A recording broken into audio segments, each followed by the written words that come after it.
ٹنڈو جام سے report Ghulam Mustafa Chana, vice chairman 11 news Hyderabad. Rural health centre Tando Jam میں OGDCL/CSR department کی جانب سے 3 روزہ مفت آنکھوں کا کیمپ لگایا گیا۔ کیمپ کا افتتاح OGDCL کے حیدرآباد کے ریجنل کوآرڈینیٹر امام علی عباسی، سینئر CSR آفیسر برکت علی سوہو، رورل ہیلتھ سینٹر ٹنڈو جام کے ایڈمنسٹریٹر ظفر دھاریچو، سماجی رہنما شمن چانڈیو اور دیگر معزز شخصیات نے ریبن کاٹ کر کیا۔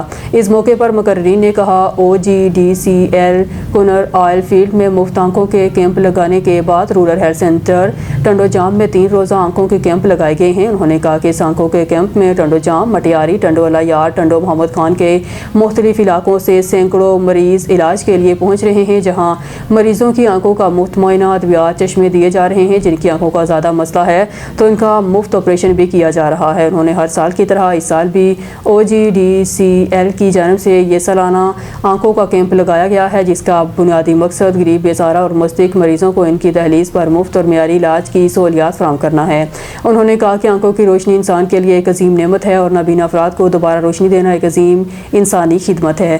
OGDCL انسانی ہمت کو عبادت سمجھتی ہے، کیونکہ خلق خدا کی عبادت ہی افضل عبادت ہے۔ مقررین نے مزید کہا کہ OGDCL نہ صرف آنکھوں کی طبی کیمپین لگاتی ہے بلکہ خواتین کے چھاتی کے کینسر، کالا موتیا اور دیگر بیماریوں سے متعلق طبی کیمپ لگائے جا رہے ہیں۔ کیمپ میں موجود نامور ماہر چشم ڈاکٹروں نے مریضوں کا تفصیلی معائنہ کیا اور کامیاب آپریشن کیے۔